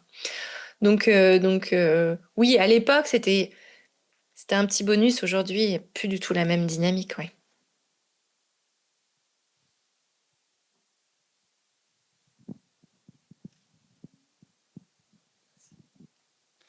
Euh, le métier de glaciologue vous confronte régulièrement aux risques et aux dangers, notamment lors des missions sur le terrain. Cette dimension fait-elle partie de ce qui vous attire dans votre métier, ou est-ce plutôt une contrainte inhérente à la recherche en milieu extrême? Ah, c'est une très bonne question. Oui et non. Je pense que c'est, oui, effectivement, quelque chose qui m'a mise au défi peut-être au départ, parce que voilà, je savais qu'il y avait des risques, et surtout, du coup, je savais qu'il n'y avait pas droit à l'erreur. Et ça, c'était quelque chose qui était, enfin, c'était l'adrénaline, et moi, je sais que c'est porteur pour moi. Ce stress, cette adrénaline, ça me permet aussi de me canaliser, d'être plus performante dans ce que je fais. Et ce risque-là, bon, au début, dans mes premières missions, il était, je le conceptualisais, mais je ne l'ai pas vécu. Et en fait, ça a été très différent après, quand je l'ai vécu. J'ai perdu des collègues en Antarctique à plusieurs reprises, à la fois avec l'Institut polaire français, mais aussi avec l'Institut polaire australien. Moi, j'ai des collègues qui sont revenus blessés d'après-midi, où ils allaient faire des comptages de manchots, par exemple. Et là, du coup, ça a eu une toute autre portée. Même si je savais que c'était un risque, le fait de le vivre et de le vivre avec des gens qui étaient avec moi, que je connaissais, et j'aurais pu être avec eux, a fait que j'ai commencé quand même à un moment donné à avoir peur de l'Antarctique, et surtout à avoir peur des hélicoptères, parce que tous les collègues que j'ai vus se blesser ou disparaître sont partis dans ces conditions-là, en volant. Et je sais que du coup, les dernières missions que j'ai menées en Antarctique, l'hélicoptère, ça restait quelque chose qu'on utilise, un outil qu'on utilisait, mais vraiment en tout dernier recours, et dans des conditions qui devaient être absolument parfaites. Donc voilà, c'est sécurité, oui, intéressant au départ, mais en fait, quand on y est confronté, c'est très difficile. Et d'ailleurs, parce que il faut que j'en parle. Il y a l'Institut polaire français qui vient d'annoncer qu'il y a un plongeur qui a disparu en Terre Adélie. Il me semble que c'est avant-hier. Peut-être que Françoise, tu es plus au courant que moi. Donc c'est vraiment un risque en fait qui est lié au travail dans ces régions-là, et encore aujourd'hui. Ouais, c'est bien avant-hier que c'est arrivé.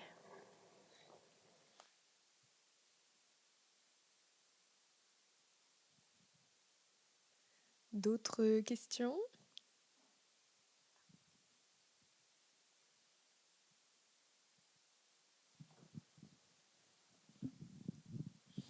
Bonjour, je vais changer un petit peu de sujet. Je voulais juste vous poser une question à propos de la nourriture quand on est sur une base antarctique. Je sais que c'est compliqué de s'approvisionner en aliments frais et tout ça. Du coup, je voulais savoir c'est quoi un peu le régime alimentaire d'un scientifique sur les bases antarctiques.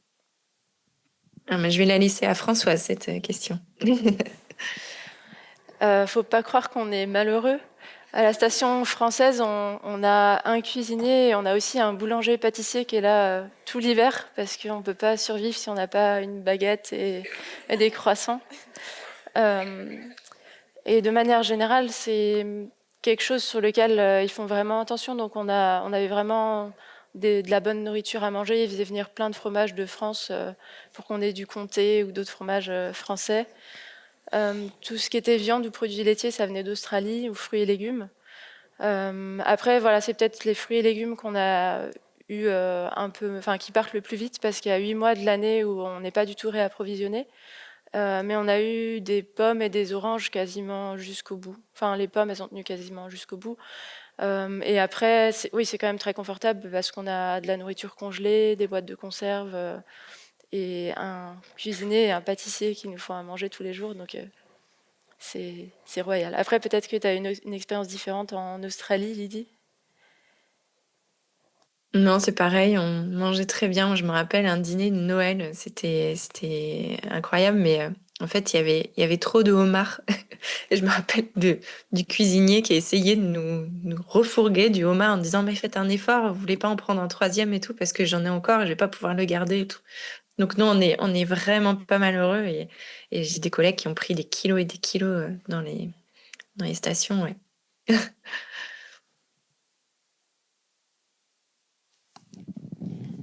Est-ce que vous arrivez encore à accorder une valeur intrinsèque à la glaciologie euh, quand vous y pensez, vous, individuellement?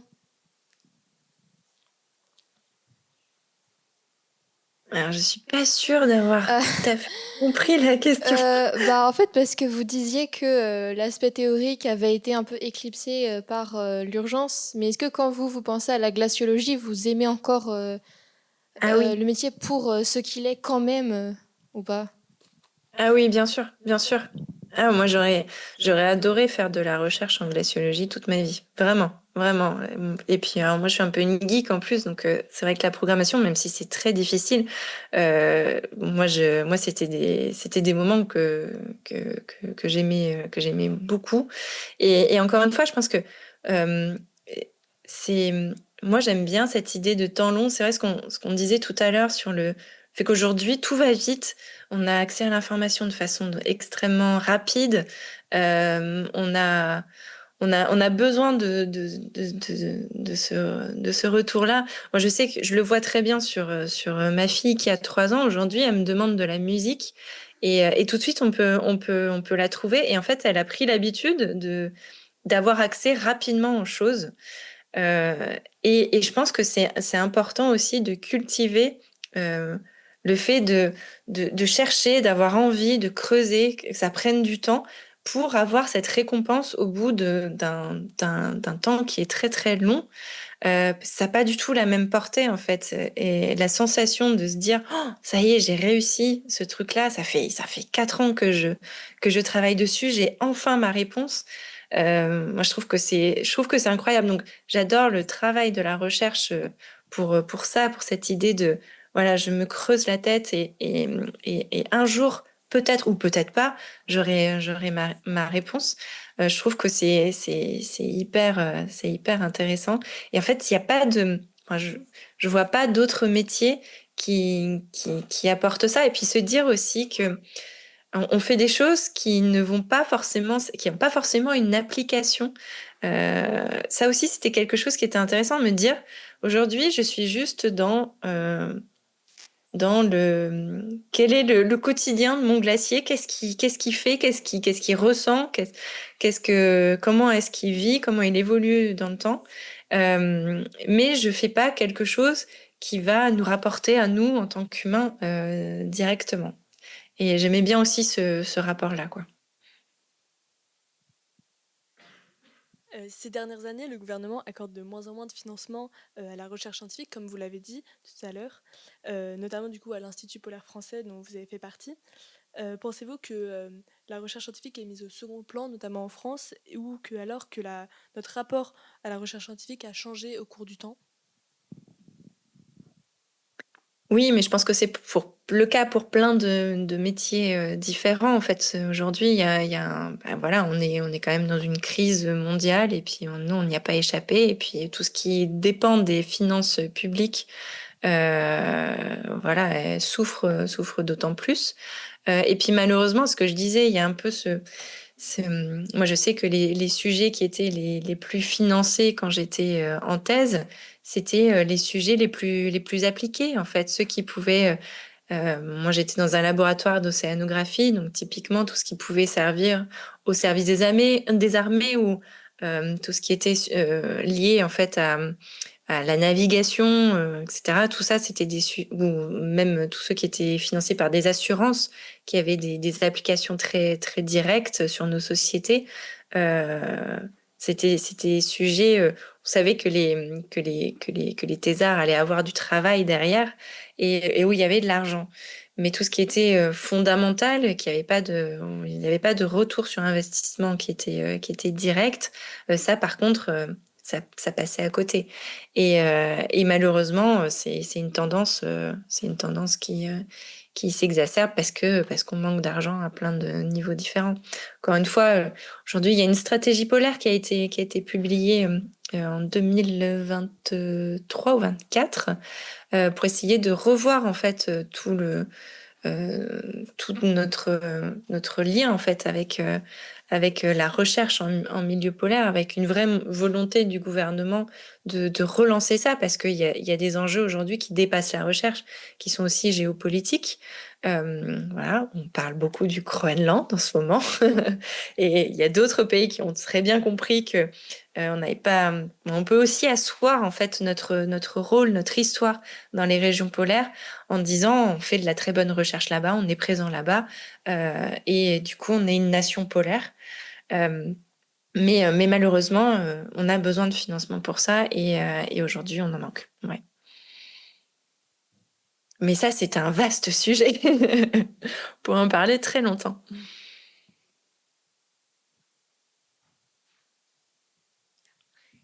Du coup, s'il n'y a pas d'autres questions pour continuer sur le sujet, vous pensez que du coup la recherche elle devrait être décorrélée de l'intérêt qu'on peut y appliquer ou qu'elle pourrait faire de la recherche juste pour faire de la recherche? Oui, tout à fait. Parce qu'en fait, c'est en répondant. Voilà, je vais paraître très naïve en fait, mais en développant des sujets où il n'y a pas forcément d'application au moment où on travaille dessus, on s'aperçoit en fait plus tard que ces informations-là, on peut les utiliser pour plein d'autres choses. Un exemple, par exemple en biologie, de recherche alors j'ai plus l'exemple en tête, mais je sais qu'il y a certaines méduses ou certaines algues en fait qui sont connues, qui ont été juste étudiées pendant des années, et finalement un jour on s'aperçoit que elles sont capables ou elles ont une molécule qui est présente qu'on peut utiliser ensuite en pharmaceutique, etc. Voilà, les applications elles sont importantes, et de manière générale on a besoin de connaître le monde dans lequel on vit pour l'appréhender. Surtout qu'en fait, aujourd'hui, et je pense que Françoise, en plus en biologie, c'est encore plus présent, on est en train de perdre énormément de choses parce qu'on est en train de modifier complètement notre monde. Et avant de perdre ces choses-là, il faut qu'on ait déjà un état des lieux. Et en fait, cet état des lieux, il n'est pas fini. Aujourd'hui, il y a des espèces qui disparaissent. On n'a pas eu le temps encore de les connaître, de les étudier.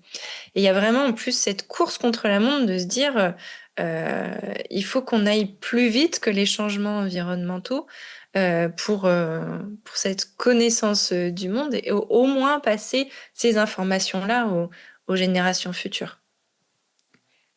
Mais je pense que Françoise peut bien mieux en parler que moi. J'ai pas forcément de choses à rajouter là-dessus, mais je voulais peut-être rebondir sur la question d'avant, sur les financements. Parce que quelque chose qui est super important dans les études en écologie, c'est d'avoir des suivis à long terme. Enfin, ça rejoint aussi ce que dit Lydie sur le fait qu'il y a des choses qui disparaissent. Mais on a besoin d'avoir des informations sur le temps long. Et ça, c'est en contradiction avec les programmes de recherche où on nous donne des sous, mais sur une période assez courte. Donc c'est quelque chose qui a été quand même...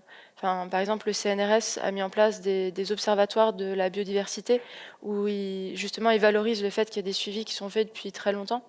Par exemple, le terrain où j'ai fait ma thèse au Groenland, il a ce label et donc ça permet aux chercheurs qui travaillent là-bas d'avoir des financements, en tout cas au moins un petit financement qui permet de faire le suivi d'année en année pour avoir ce recul sur du temps long. Mais c'est quelque chose qui est un peu au bon gré des financeurs et pour l'instant ça marche, mais il faut que ça arrive à perdurer dans le temps.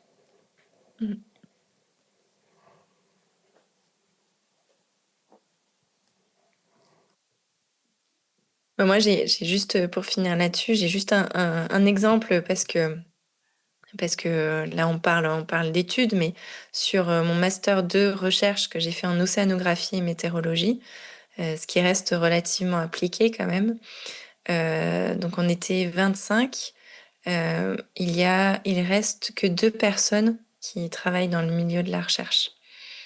Donc voilà, c'est pour vous montrer. Alors après, voilà, tout le monde a fait sa voix, des voix très très différentes et très intéressantes.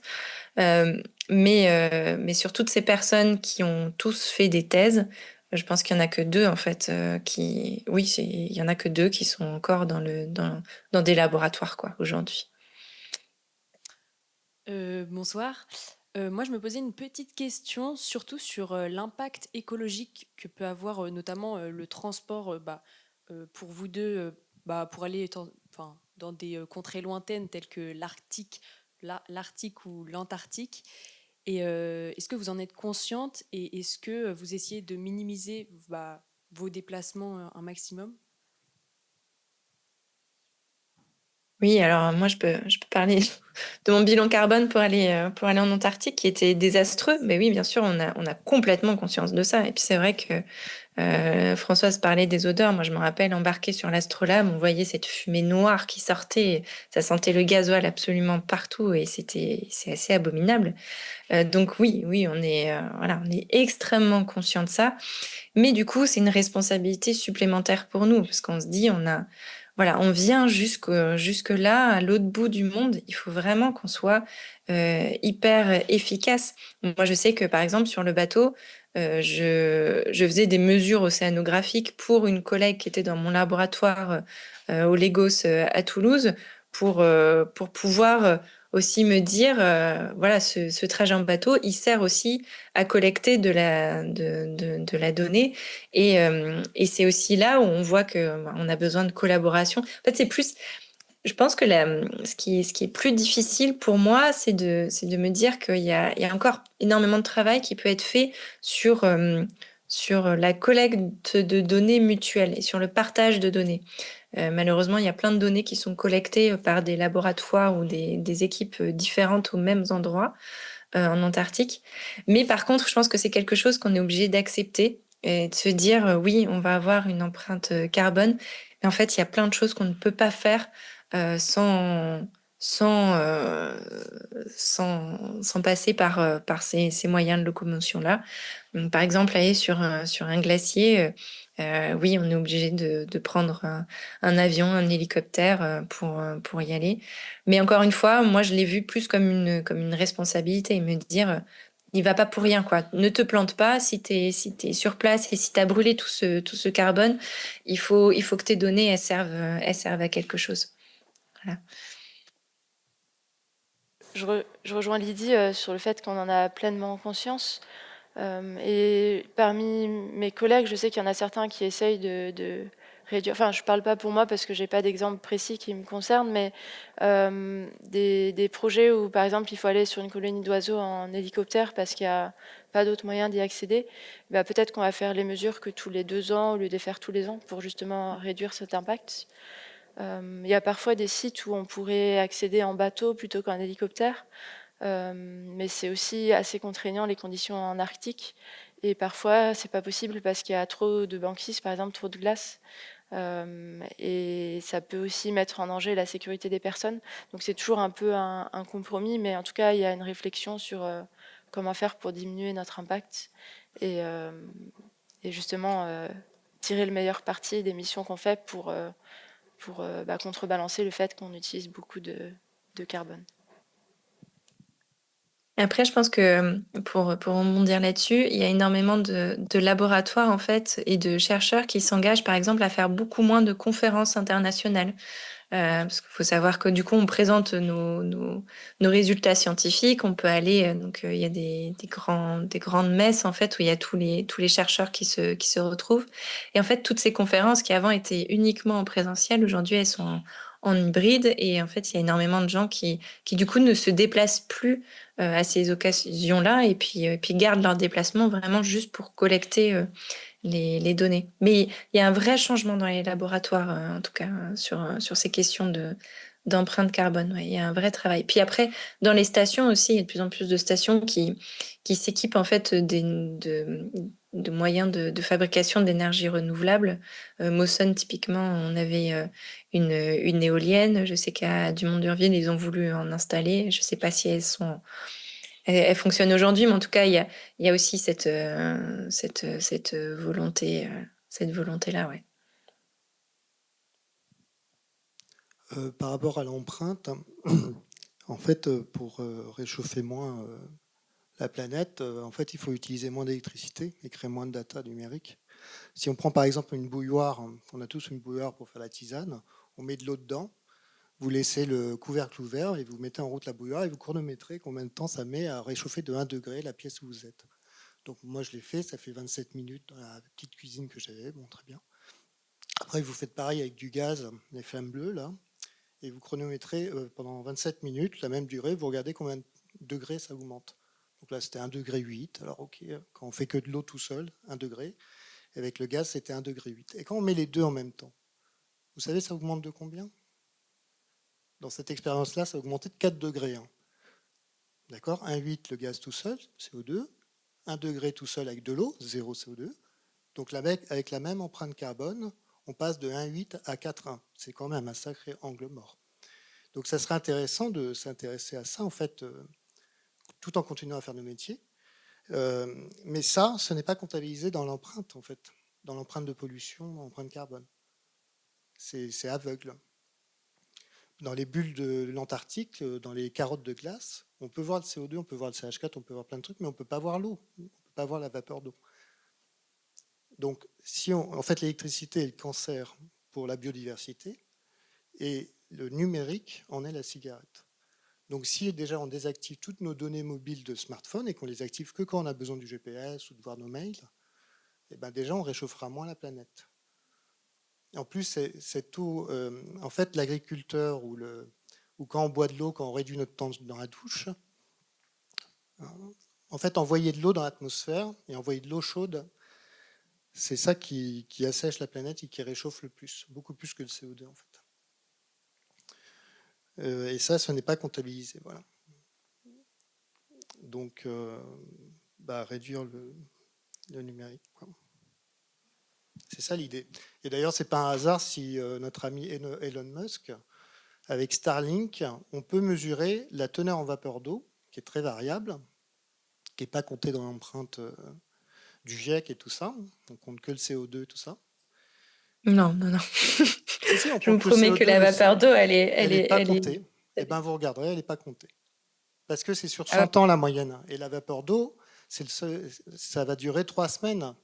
L'argument qu'il donne, c'est que en fait, ça se transforme en gaz, et au bout d'un moment, ça se transforme en pluie et ça retombe sur Terre. Sauf que c'est pas si simple que ça, en fait. Il y a plein de tests sur le CEA qui en parlent.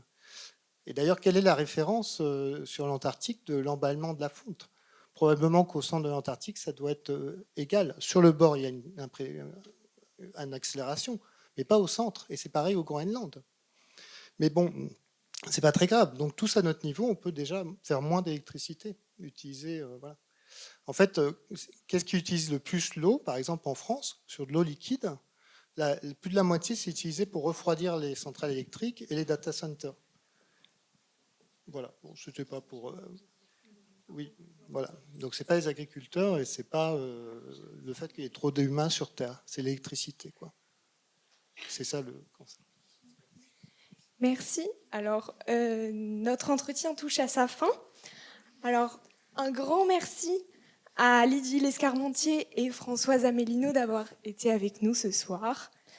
Je remercie aussi tous les étudiants de CPES première année qui ont participé à préparer cette rencontre. Merci évidemment à la régie, à Circe, Thomas, Fantine et Erin. Est-ce que j'oublie des gens? Non. Bah oui, bien sûr, vous, public, merci à vous. Voilà. Et merci à toi, Jeanne, aussi, pour l'animation de cette soirée. Et merci à Sylvie Néel, notre professeure qui nous a aidés à préparer cette interview. Oui.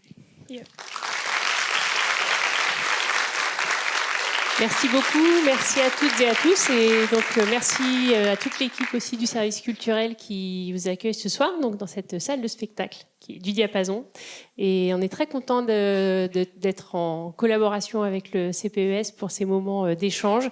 Merci beaucoup Françoise et Lydie pour votre temps, votre disponibilité et pour avoir supporté les contraintes techniques de l'accès à distance. Et merci beaucoup à Mathieu Maupilet qui assurait la régie ce soir et c'était très complexe, donc on peut aussi l'applaudir également.